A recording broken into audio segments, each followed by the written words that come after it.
everyone, it's Justine and welcome to Watercolor for the Non-Artistic Card Maker. This is the introduction, so tomorrow the class officially starts, and today I'm introducing you to the tools of the trade and doing some comparisons between all the different things you can use to create watercolors. So I hope maybe you learned something new today or just get a refresher on what you know already.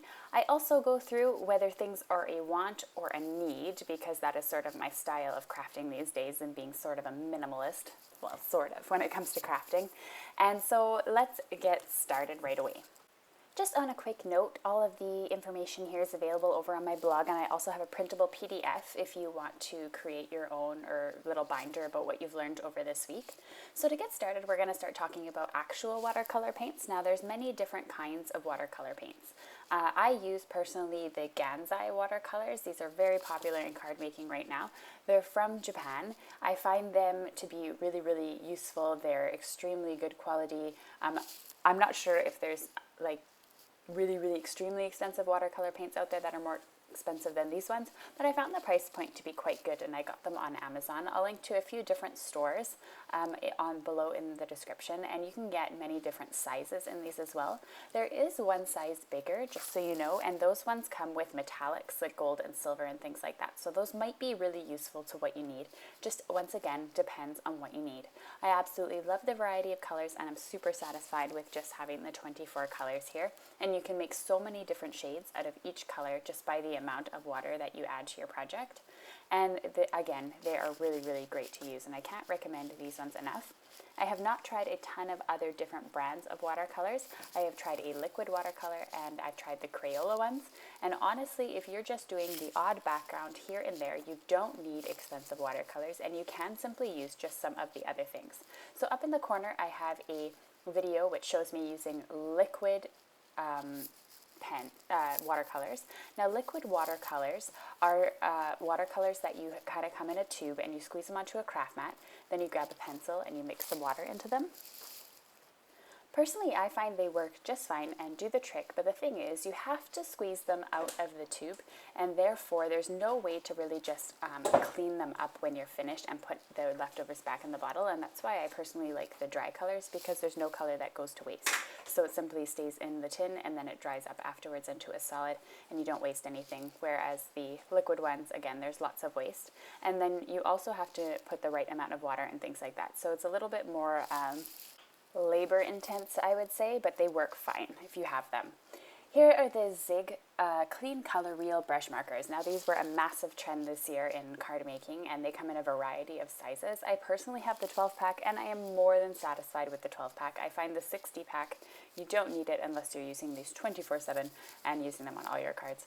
I find one marker gives you so many different shades, again depending on how you use it, which is so great about watercolors, is I find you don't need a lot of colors to get what you need, because you simply add or subtract water to get a dark vibrant or a really light washed out color. So the 12 pack again for me was just fine, and there's different ways to use the Zig markers as well, and I absolutely adore them, and I will link to a video there up in the corner that will show you all about my first attempt at Zig markers and experimenting with them, and I hope you learned something from that video and it becomes a nice resource for you.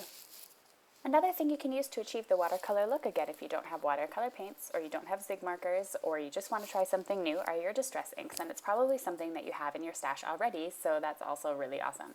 So the distress inks are really great because all you need to do really is to just put them onto your craft mat, and so you can just simply turn the ink pad upside down, go directly from pad to paper, smush it down onto your craft mat or onto an acrylic block or any sort of non-porous surface, and you can pick up the color using a brush. You could also pick it up directly from the pad itself. It doesn't really matter.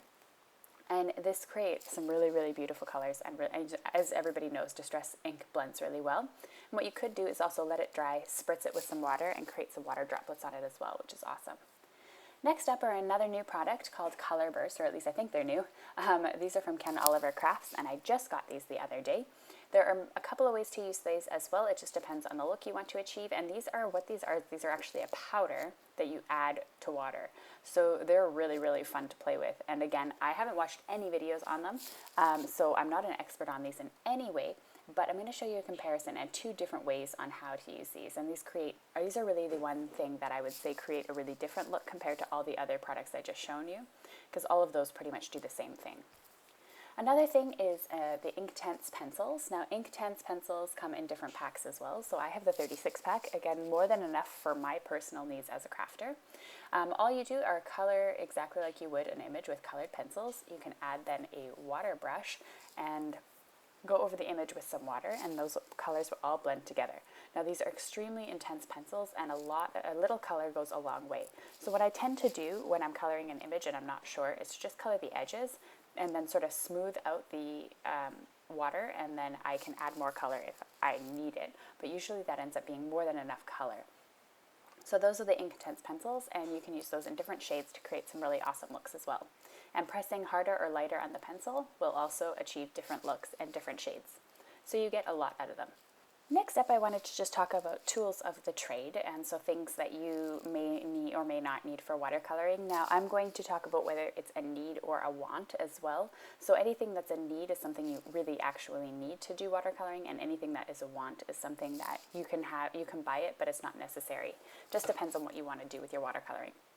Now, watercolor paper is the essential part of watercoloring. It is definitely a need.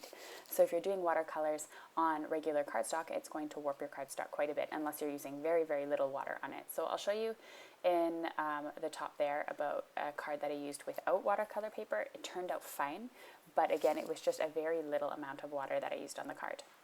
So here I have two different colors, or two different kinds of watercolor paper. One's from Ranger and one's from Southfield.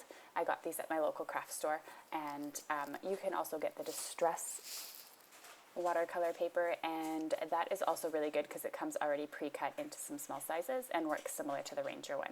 I also heard that the Strathmore paper is also really good, and lots of people are using that as well. But any watercolor paper, you just have to kind of take a look at the weight of it, and the weight is really important because the weight is going to actually tell you whether or not it's going to warp, because the thicker it is, the less likely it is to warp, and it's going to absorb more water and have the ability to absorb more water.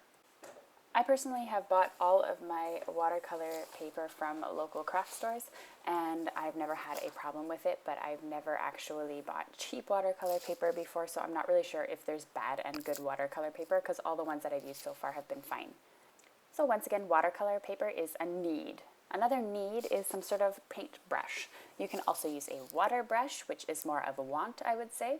But paint brushes are definitely essential. Now I have some of these cheapos here, and they are really, really almost straw-like. They leave a texture for sure, and I tend to use them more with like multi-medium and things like that. But then there are watercolor brushes, so I would actually get watercolor brushes. I wouldn't say it's a need, but if you're going to do more than a few watercolor cards, then it's definitely something you might want to look into. And I personally would just recommend 3 to start off your collection. That's a 12 brush, which is this big one here, the 10 brush, which is this rounded one, and then I have a number 2 brush, which is this really, really tiny one here. And the reason why is that the really large one is going to be able to do your backgrounds, and as you can see, I actually have a 4th one, but again, I haven't really used it very much. Now, a good quality brush is definitely, you don't need to go out and buy like the real artist watercolor brushes or anything. Regular watercolor brushes from the art store are just fine, or from Michael's or whatever. I think I paid maybe $5 or $6 for each of these or something like that, and they work absolutely fine for my needs as a crafter. Again, if you're a professional watercolor, I have to say, why are you watching a video for non-artistic card makers? No, I'm just kidding. If you're a professional watercolor, obviously you want to invest in what you need to invest in, but I'm definitely not the person or an expert on watercoloring, so I don't want to really give you advice on that at all. So paintbrushes again are a need, and next up is a watercolor board. Now this is a board, it almost looks like a clipboard or like a wood board, and you can get an artist quality one which is waterproof. The benefits are simply that your card stays in place, and you can also move your card on and off of your workspace. You can also tilt it so that your watercolors run down your paper. There are a few benefits to having it. I would call it more of a want though, and the reason why is that you can actually just attach it to your craft mat and let it dry. But the thing about that is that then you can't work on your craft mat until your watercolor is dry. So it is nice to sort of have that board so that you can just kind of carry it off and leave it off to the side. To be honest with you, I have actually just simply used that board and just used a cutting board and then used that. So I would call it a need. It's not really, or a want rather than a need. But again, if you want to invest in a watercolor board to keep your paper on there nice and still, and then that would be useful. Another thing you may need for watercoloring is either painter's tape or washi tape, and this is a definite need, but you can use either or, it doesn't really matter. And that's so that your watercolor paper can be taped down to your surface and it won't warp as much when you are painting. And it can also mask off a certain area if you're using very little water. And the other thing is, if you are wanting to mask off an area, so you want to cover an image and do maybe a background around it, then you're going to need some sort of liquid masking tool. And the liquid masking tool is, you could use rubber cement from Elmer's, or you can use an actual masking tool that is made for watercoloring. And you simply just put the fluid on top of the image and then leave it to dry, and then you can work around it and then rub it off after.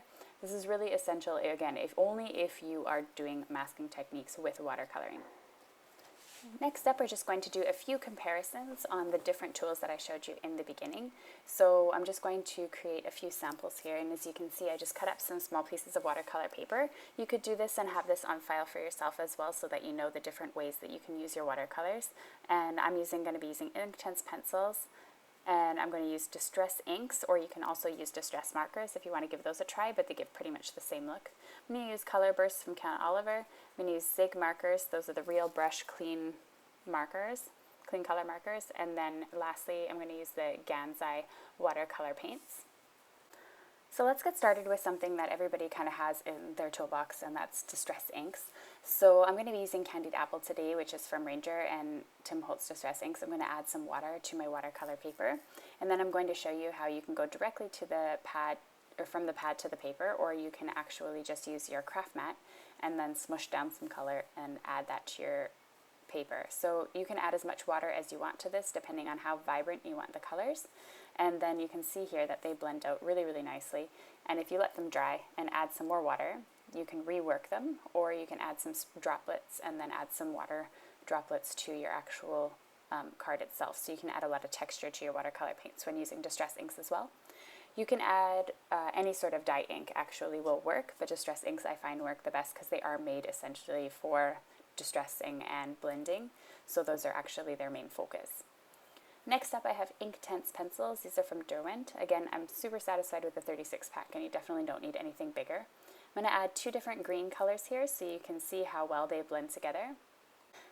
So normally I blend these together with a watercolor brush or a water brush. That's a brush with, almost like a paintbrush with a tube of water attached to it. But I'll just show you with a regular paintbrush today, and you can see the two colors and how well they blend together. Again, when you're coloring, it's only a good idea to use a little bit of the pencils on there. If you use too much of the pencil and then blend them, you're going to get that pencil crayon sort of texture to them. So if you don't want that look, you definitely don't want to do that. Next up are Zig markers, and there are a couple different ways to use this. One is directly to the paper, one is with water, and one is direct to paper and then adding water. So I'm going to show you the 3 ways here. So if you just color directly on the paper, you can see how vibrant of a pink that pink ends up being. I can add some water and just add a little bit of color to it, and you can see the color spreads right away, and it doesn't ruin your marker when you do that. Or you can color directly to the paper and then simply add your water to it and then spread it out. So as you can see, you can get a variety of different colors of the pink just with one marker. So that's why I don't really recommend getting the big pack of them, and rather just the 12 pack, or maybe one size bigger, depending on your needs and how often you want to use them. Lastly is the Gansai watercolor paints, and again, I recommend these paints over other ones. They're not too pricey, and also what's great about them is that they are a quality watercolor, so they're a little bit different than using something like Crayola. And I'm going to go in, add some water, and then you can see here how easily that water spreads.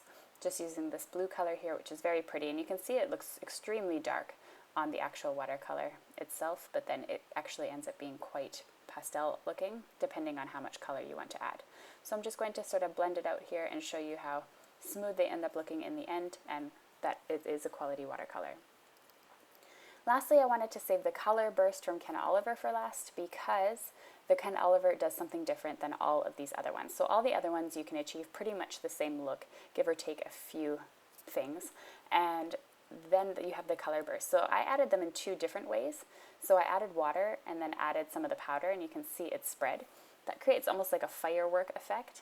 And then you can add some water if you want to them and blend them out.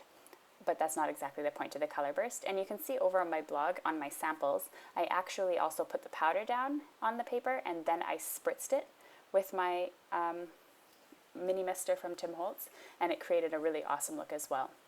Unfortunately, that one's not on the video. You'll have to check that out on my blog and see how that looks.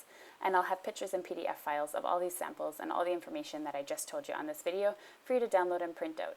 Alright, so I hope you enjoyed your first day in the introduction to watercolors for the non-artistic card maker, and then I'll be back tomorrow for day 1 for different backgrounds with watercolors. Thanks so much for watching, everyone. Thanks a lot, everyone, for sticking around to the end of the video. You can click up at the top to visit my blog and the supply list. Over on the right, you can click on the subscribe button to subscribe to my channel, or click on the moving video to see another watercoloring tutorial. Thanks so much.